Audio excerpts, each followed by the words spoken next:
नमस्कार, मिट का मसाला में आपका स्वागत है। कल इतिहास बना और हम सब ने इतिहास देखा, कैसे एक रिकॉर्ड बना जब चंद्रयान सक्सेसफुल हुआ। चांद के 10वें ध्रुव पे पहली बार कोई देश किसी का मिशन सफल होता हुआ दिखा और ऐसा ही रिकॉर्ड आज भारतीय बाजारों में फिर से बनता हुआ दिख रहा है। आप सोच रहे हैं कि बाजार में तो गिरावट है। गिरावट भले ही निफ्टी बैंक निफ्टी में ऊपरी स्तर से हो, लेकिन मिड कैप इंडेक्स देखिए आज फिर से रिकॉर्ड ऊंचाई पर कारोबार कर रहा है। निफ्टी दिन के ऊपरी स्तर से निकला। एक सबसे पहले मिड कैप इंडेक्स दिखाइए। निफ्टी दिन के निचले स्तर के आसपास, बैंक निफ्टी दिन के निचले स्तर के आसपास और निफ्टी मिड कैप आज फिर से रिकॉर्ड ऊंचाई बना रहा है और एक अच्छी मजबूती देखने को मिली है। सबसे पहले निफ्टी का आप चार्ट दिखाइए। 15,584 का उसने हाई बनाया, वहां से हम देख रहे हैं कि कमजोरी देखने को मिली और 15,437 आज का लो है और लो के आसपास ही कारोबार कर रहा है। बैंक निफ्टी में भी कमोबेश ऐसा ही कारोबार देखने को मिला। 44,948 का इसने हाई बनाया और वहाँ से हम देख रहे हैं कि काफ़ी तेज़ी से नीचे आया और अब 44,545 जो इसका लो है उससे थोड़ा सा ऊपर है। 44,500 देखना होगा कि ये होल्ड करता है कि नहीं। अगर उसके नीचे जाता है तो हो सकता है गिरावट बढ़ती हुई दिखे निफ्टी बैंक में। लेकिन जैसा मैंने बताया कि मिड कैप शेयरों में कहीं ना कहीं रिकॉर्ड तेजी हो और मिड कैप मसाला में अगले आधे घंटे में मैं यही बताने की कोशिश करूंगा कि आपको अब मिड कैप शेयरों में कहाँ नज़र बना के रखनी चाहिए। कई मिड कैप स्टॉक्स देखिए जहाँ अच्छी खरीदारी है। कोफोर्स देखिए, खबरों के दम पर एक अच्छी मजबूती, 5.5% की मजबूती देखने को मिल रही है। निचले स्तर से एक अच्छी रिकवरी देखने को मिली ब्लॉक डील के बाद कोफोर्स में। इसके अलावा देखिए एम्फेसिस, यहाँ करीब 3.5-4% की मजबूती देखने को मिली है। स्कॉट्स लगातार दूसरा दिन है जहां एक अच्छी खरीदारी देखने को मिल रही है। अदानी पावर, श्रीराम फाइनेंस जैसे स्टॉक से जहां मजबूती देखने को मिल रही है। इप्का लैब, आईआरएफसी जैसे स्टॉक से जहां खरीदारी देखने को मिल रही है।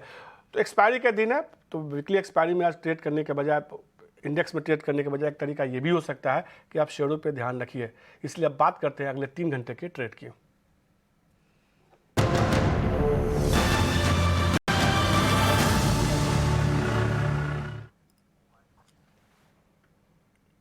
और हमारे साथ एमके ग्लोबल के कपिल शाह जुड़ चुके हैं। कपिल, शुक्रिया 18 और स्वदेश को समय देने के लिए। हम तो देख रहे हैं कि इंडेक्स में ऊपरी स्तर से थोड़ा दबाव देखने को मिला। अगर आपको लगता है कि बाजार में इंडेक्स में अभी ट्रेड करने का मौका नहीं है तो आप सीधे कुछ स्टॉक्स बताइए जहां आपको मौका दिखता है अभी। सबसे पहले मैं एक मिड कैप पे एक टिप्पणी करना चाहूंगा। काफी ऐसे सत्र हमने देखे हुए थे कि मार्केट नेगेटिव में बंद होता है या फिर फ्लैट कारोबार में बंद होता है, लेकिन मिड कैप में कंटिन्यूसली हमें एक पॉजिटिव के हमें अपसाइड मोमेंटम वहां पे देखने मिलते हैं। तो हमारा एक जैसे तो ये रैली काफी टाइम से हमें देखते आ रहे हैं। तो जस्ट एनालिसिस हमारा ये रहा था कि लेट्स से कि 2007 से लेके अभी तक जो ऑलमोस्ट 15 साल की हिस्ट्री को हमने कवर किया हुआ था। तो जब भी मिड कैप स्टॉक, खास करके बीएसई मिड कैप स्टॉक जिसकी हिस्ट्री ज्यादा है हमारे पास, तो उस पे हमने जैसे कि एनालिसिस रन किया हुआ था कि जब भी मिड कैप चला हुआ है इन हिस्ट्री में, तब कितने प्रतिशत से चला हुआ है। तो सबसे पहले जो उसका पीक बना था 2007 में, उसके पहले हमने काफी गनगोर तेजी देखी हुई थी मार्केट में। तो तभी वो 242% मूव किया हुआ था। उसके बाद में जो 2010 का टॉप बना हुआ था, वहां पे भी हमें 242% की अपसाइड मोमेंटम देखने मिली थी। इसके बाद में 2017 में मार्केट का टॉप बना, तो जो बॉटम से जो उसकी रिकवरी आ रही थी, वो कहां ना कहां पे 252% की मोमेंटम हमें देखने मिल रही है। और जो अभी 2023 में जो हम अभी के मौजूदा लेवल पे जो हम ट्रेड कर रहे हैं, वहां पे जो कोविड के टाइम की जो बॉटम बनी थी और जो इस स्तर पे हम अभी चल रहे हैं, तो वहां पे जो प्राइस का डिफरेंस मिला हुआ है वो हमें 222% का अभी तक का हमें देखने मिला हुआ है। तो कुल मिला के बात ये होती है कि जब भी इंडेक्स ऊपर का मूव आता है, तो हिस्ट्री में 240 से 250% की मोमेंटम आई हुई है और अभी हम 222 के अपसाइड मोमेंटम के यहाँ पे खड़े हैं। अगर मैं इसको एक्स्ट्रापोलेट करता हूँ कि हम अभी 222 के लेवल पे खड़े हैं, तो ऊपर में अगर 242 और 245 की जो पहले के परसेंट है उसको मैं मैच करने की कोशिश करता हूँ, तो अभी बीएसई मिड कैप स्टॉक 31,100 के लेवल पे यहाँ पे चल रहा है।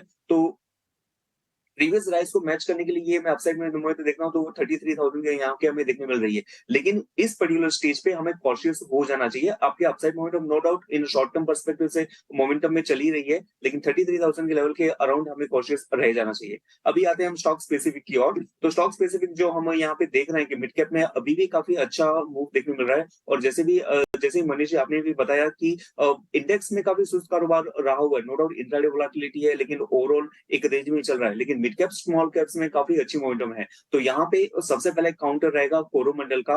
ऑफ लेटली फर्टिलाइजर स्टॉक्स में कुछ एक पॉजिटिव ट्रैक्शन हमें देखने मिल रहे हैं और कोरोमंडल इसको लीड कर रहा है। तो अभी के जो मौजूदा लेवल है 1083 के लेवल के यहाँ पे, तो यहाँ पे एक बाय का व्यू बनता है, इसका स्टॉप लॉस रहेगा 1060 का और 1130 का उसका अपसाइड मोमेंटम रहेगा।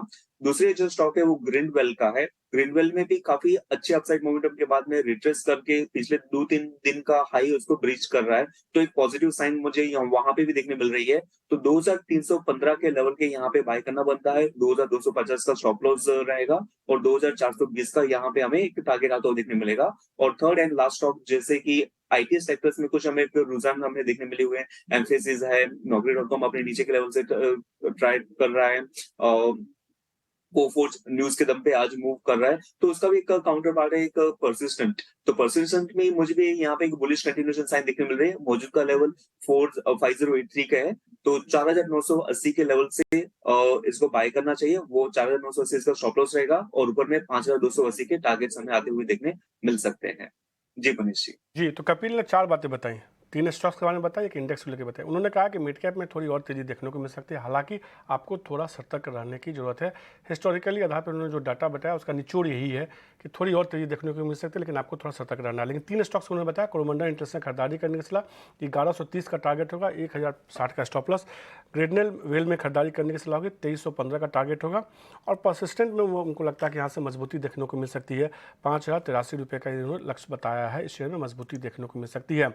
अब कुछ ऐसे स्टॉक्स देखिए मेगा एक्शन वाला, जिसमें खबरों के दम पे आज के ट्रेड में हम देख रहे हैं काफ़ी ज़्यादा तेज़ी देखने को मिले, और तमाम वैसे शेयर ही है। सबसे पहले देखिए एवेंटेल, यहाँ जो है एक नया ऑर्डर मिला, उसके दम पे जो है शेयर में एक अच्छी मजबूती देखने को मिली है।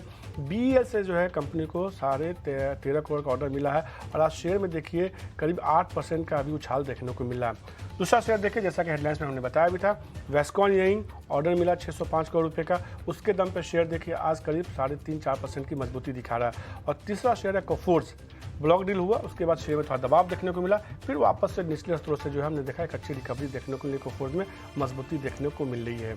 ये 3 स्टॉक्स हैं जिसमें खबरों के दम पे आज एक्शन देखने को मिला। अब इसमें से एक एक स्टॉक्स के बारे में समझने की कोशिश करते हैं कि आपको क्या करना चाहिए। एवेंटेल में सबसे पहले बात करते हैं। कपिल, ये एक ऐसा शेयर है जो कई सालों तक चला नहीं, और इस साल देखिए शेयर में अप्रैल के बाद से एक तेज़ी की शुरुआत हुई, खास तौर पे ये कह सकते हैं कि 90-95 के जोन से, और अब ये शेयर जो है एवेंटेल 250 के आसपास ट्रेड कर रहा है। दोगुना से ज़्यादा का रिटर्न इस शेयर ने इस साल दे दिया है। एवेंटेल पे क्या राय होगी आपकी? राइट, जस्ट मैं अपने चार्ट को लोड कर रहा हूँ यहाँ पे। एवेंटेल स्टॉक की जो प्राइस मोमेंटम है तो काफी टाइम से एक अच्छी मोमेंटम ही देखने मिल रही है। स्टॉक का जो मंथली चार्ट पे मैं यहाँ पे देख रहा हूँ, जितना चार्ट में यहाँ पे फैच कर पा रहा हूँ, ऑलमोस्ट अपने ऑल टाइम हाई पे ही स्टॉक ट्रेड कर रहा है। डेली चार्ट के यहाँ पे हम इसको मोमेंटम देखते हैं तो हाँ, तो पहला जो इसका टाइम था वो काफी कंजेशन वाला पैसा, और कंजेशन से अभी ये स्टॉक ऊपर की ओर रुक कर रहा है। तो जिस हिसाब से इसके चार्ट की डेवलपमेंट यहाँ पे बनी हुई है, तो इस चार्ट का जो पिछले एक स्मॉल टाइनी फ्लैग पैटर्न का हमें ब्रेकआउट देखने मिला हुआ है। तो स्टॉप लॉस तो आपका थोड़ा सा लंबा हो जाएगा, क्योंकि रिसेंटली जो अपसाइड मोमेंटम आई हुई है वो काफी अच्छी मिली हुई है। तो मोमेंटम यहाँ पे ऑन है, और ऐसे स्टॉक को हम कुछ इस तरीके से देखते हैं कि क्योंकि मोमेंटम मिस ना हो, तो 2 दिन का जो इसका लो स्टॉप लॉस होता है, वो 2 दिन का जो इसका लो होता है उसको हम स्टॉप लॉस मानते हैं। तो इसका कुछ 227 के यहाँ पे इसका स्टॉप लॉस बन रहा है। तो कोई पोजीशन इसमें होल्ड कर रहा हो तो ऑफकोर्स इसमें जिसके पास ये स्टॉक होता है उसको ऑफकोर्स वो होल्ड करना चाहिए, एंड थोड़ा सा रिट्रेसमेंट होता है तो बाय करने के लिए कंफर्टेबल रहेगा। और इसका ट्रेलिंग स्टॉप लॉस कुछ 226 के अराउंड का हम यहाँ पे रख सकते हैं। को होल्ड करके चल सकते हैं, 236 के आसपास का आप इसमें स्टॉप लॉस लगा सकते हैं। अब कुछ हमने मेगा एक्शन वाले स्टॉक्स बताए, सब में अच्छी चीज़ देखने को मिली। एवेंटल पे हमने बात भी की। अब कुछ ऐसे स्टॉक्स हैं जिसमें खबरों के दम पे आज के ट्रेड में जो है कह सकते हैं एक्शन देखने को मिला, और तमाम स्टॉक्स बताने के लिए मेरे साथ मेरे सहयोगी अंश जुड़ चुके हैं। अंश, कौन से शेयर हैं ऐसे जिसमें आज खबरों के दम पे जो है एक्शन देखने को मिला? जी बिल्कुल, सबसे पहले शुरुआत करेंगे एप्का लैबोरेटरी से। US FDA ने कंपनी के पिपारिया यूनिट पर इंस्पेक्शन किया था, जिसके अंत में यूनिट को 3 आपत्तियां जारी की गई है। साथ ही साथ यूनिट को VAI स्टेटस भी दिया गया है। VAI स्टेटस एक्चुअली तब देते हैं जब एजेंसी कोई रेगुलेटरी एक्शन नहीं लेती है, तो ये एक पॉजिटिव फैक्टर के और पर भी देख सकते हैं। इसके चलते हम देख रहे हैं कि स्टॉक प्राइस में करीबन 2% की तेज़ी नज़र आ रही है। साथ ही साथ इसका अगर आप चार्ट देखें तो 6 सेशन से कंसोलिडेट कर रहा था, वहाँ से ब्रेकआउट देता हुआ भी नज़र आ रहा है। इसके अलावा रामकृष्ण फॉर्जिंग भी आज फोकस में रहेगा। कंपनी को 156 करोड़ का ऑर्डर मिला है, जिसके चलते स्टॉक प्राइस में 3 से 4% की तेज़ी नज़र आ रही है। गुजरात अंबुजा भी आज फोकस में रहेगा। गुजरात पोल्यूशन कंट्रोल बोर्ड ने कंपनी के वेट माइलिंग प्लांट को मंजूरी दे दी गई है। इसके चलते स्टॉक प्राइस में करीबन 5% की खरीदारी नजर आ रही है। साथ ही साथ एक ही दिन में इसका चार्ट देखें तो 50, 100, 200 डीएमए सारे डीएमए को पार कर चुका है। सुजलॉन भी आज फोकस में रहेगा। कंपनी को 15 विंड टर्बाइन का ऑर्डर मिला है, कुल 31.5 मेगावाट का। इसके चलते स्टॉक में हल्की तेजी नजर आ रही है, कुछ 1 से 2% की खरीदारी नजर आ रही है। आखिर में जाइडस लाइफ साइंसेज पर भी बात कर लेते हैं। यूएसएफडीए ने कंपनी के यूनिट को जिंक सल्फेट इंजेक्शन के लिए फाइनल अप्रूवल दे दिया है।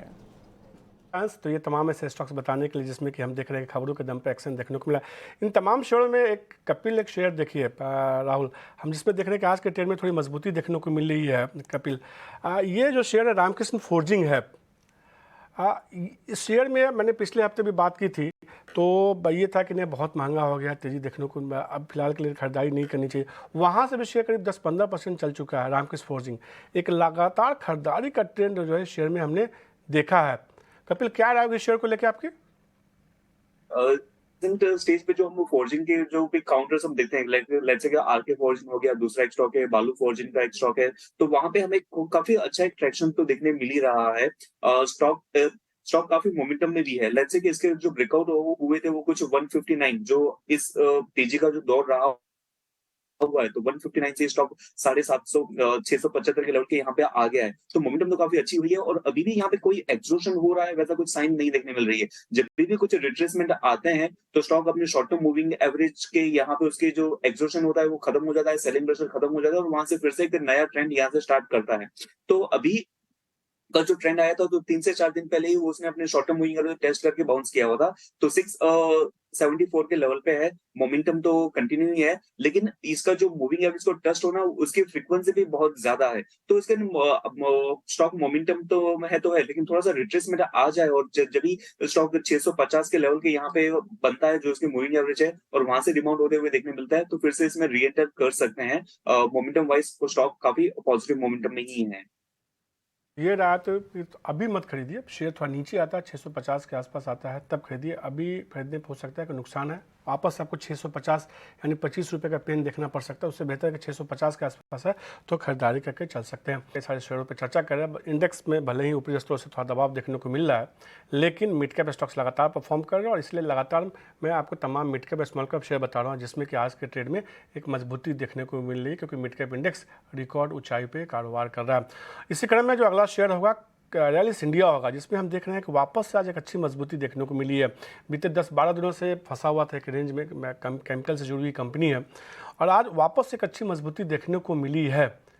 जिस तरीके से हमने देखा है कपिल, आज मजबूती देखने को मिली है रैलिस इंडिया में। पिछले दिनों हमने देखा था 330 के आसपास से दबाव देखने को मिला था, लेकिन जिस तरीके से अब आईएमडी ने थोड़े मानसून को लेकर चिंता जताई है, स्काईमेट की तरफ से भी सूखे की संभावना बताई गई अगले 15 दिनों तक, वैसे में इनके प्रोडक्ट की थोड़ी मांग बढ़ जाती है। आपको लगता है रैलिस इंडिया में यहाँ से अब जो मजबूती लौटी है इस खबरों के दम पे और तेज हो सकती है? जी, सही फरमाया मनीष आपने। जैसे कि थोड़े दिन पहले का डेटा था कि अगस्त महीना अभी तक का काफी सूखा महीना है और 36% की डेफिसिट थोड़े दिनों पहले हमें देखी गई थी। तो यस, बारिश की काफी सारी कटौती हमें देखने मिली है। 3-4 दिन से एनवायरमेंट इंप्रूव हुआ है। टेक्निकली रैलीज का चार्ट हम देखते हैं तो सिर्फ रैलीज ही नहीं, लेकिन जो भी साइड में जो पेस्टिसाइड्स कंपनी थी, इसमें कुछ एक चुनिंदा कंपनी थी लेट्स से पीआई इंडस्ट्री जो कि परफॉर्म कर रहा था, लेकिन बाकी सारे काउंटर्स में हमें एक काफी अच्छा खासा एक पेन देखने मिल रहा था। टेक्निकली ये जो इसका 183 का जो पहले का लेवल था, वो 183 का लेवल के जो स्ट्रक्चर है वो 2011 से उसके एक इंपॉर्टेंट लेवल की तरह काम आता हुआ देखने मिल रहा है। और यहाँ पे भी क्या हुआ है कि जब भी कोई स्टॉक आपका नर्वस होता है तो पहला जो उसका मूव आता है वो थोड़ा सा ना छलावा उसमें हमें देखने मिलता है काफी बार। तो ये जो 183 का मूव था वो पहले भी आ चुका था जुलाई 2022 के यहाँ पे, और वहां से स्टॉक प्राइस ने थोड़ा सा ब्रीफ अपसाइड मोमेंटम करके वापस 183 के लेवल पे आके यहाँ से प्राइस इंप्रूव कर रहा है। तो जब भी आपका सेकंड मूव होता है उसके लिए रिलायबिलिटी काफी ज्यादा अच्छी होती है। और टेक्निकली शॉर्ट टर्म चार्ट में या फिर डेली चार्ट में मैं देखता हूँ तो उसके जो 225 के जो लेवल से आज हमें उसके ब्रेकआउट हमें देखने मिलते रहे हैं।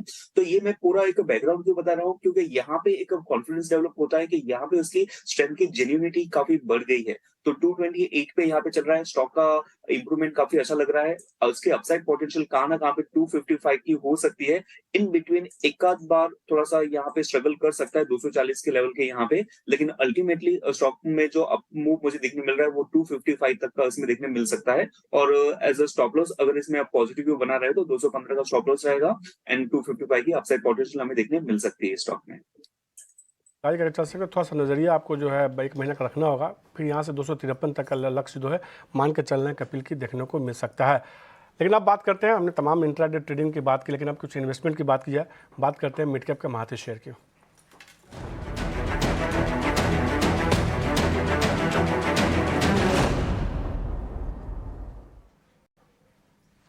और मिड कैप के महारथी शेयर बताने के लिए एसबीआई सिक्योरिटीज़ के सनी अग्रवाल जुड़ चुके हैं। सनी, किन शेयरों को बतौर महारथी चुना है आपने? या गुड आफ्टरनून मनीष जी, मौका देने के लिए धन्यवाद। आज का मेरा पहला पिक रहेगा Natco pharma. One of the leading oncology player है इंडिया में और एक्सपोर्ट मार्केट में काफी बड़ा कारोबार है कंपनी का।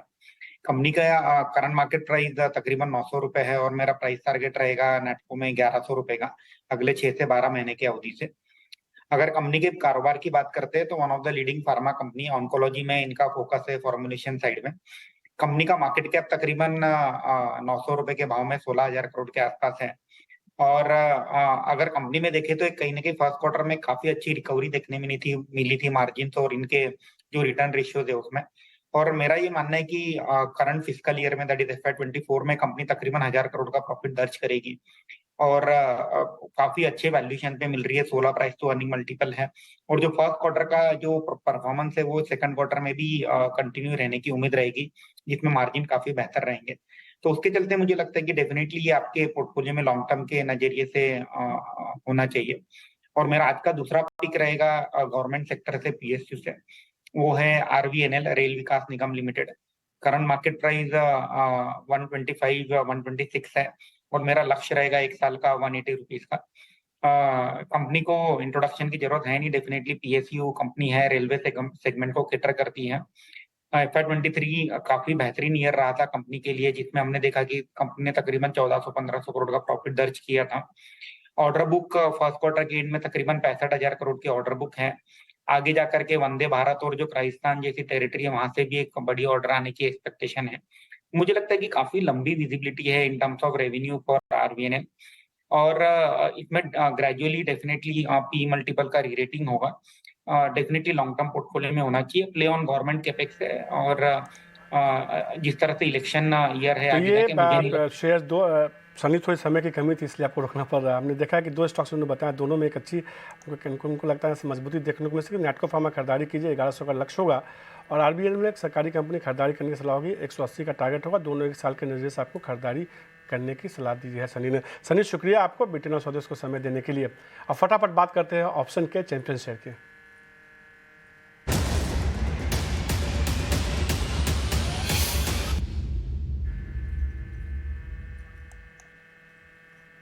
नितलेश, कहाँ दाव लगा रहे हैं ऑप्शन के तौर पे? देखो, चोला फाइनेंस में मुझे लग रहा है कि हायर लेवल के ऊपर थोड़ा सा फिर से एक प्रॉफिट बुकिंग देखने को मिल सकता है, तो मैं यहाँ पे शॉर्ट पोजीशंस बिल्ड करना चाहता हूँ ऑप्शंस के जरिए। यहाँ पे अगर हम लोग देखेंगे तो 1100 रुपए का पुट ऑप्शन जो है वो थोड़ा सा हमें ऐड करना है। जब मैंने कॉल इनिशिएट किया था तब 16 रुपए के आसपास ट्रेड कर रहा था, तो अभी 18 रुपए के आसपास ट्रेड कर रहा है। अगर थोड़ा सा डीप मिलता है 17 रुपए के आसपास तो यहाँ पे पोजीशंस बनाई जा सकती है। जो स्टॉप लॉस में पहले 12 रुपए का सजेस्ट किया था वो स्टॉप लॉस स्केल करके अभी 14 रुपए के आसपास करना चाहिए और ऊपर में मुझे लग रहा है कि 25 से लेके 26 ये लेवल तक चल सकता है। ये ट्रेड जो है सिर्फ कल तक के लिए कैरी करना है, जो भी होगा वो कल ही इसमें मोमेंटम आना चाहिए। फाइनेंस पे चोला फाइनेंस पे बिकवाली करने की सलाह, उनको लगता है कि यहाँ से आपको 1100 का पुट खरीदना चाहिए 15 रुपये के आसपास। अभी 17 के आसपास ये ट्रेड कर रहा है, इस भाव पे खरीद ले कि अभी 18 पे ट्रेड कर रहा है नितलेश? प्लस रिवाइज करके 14 रुपीज का करके।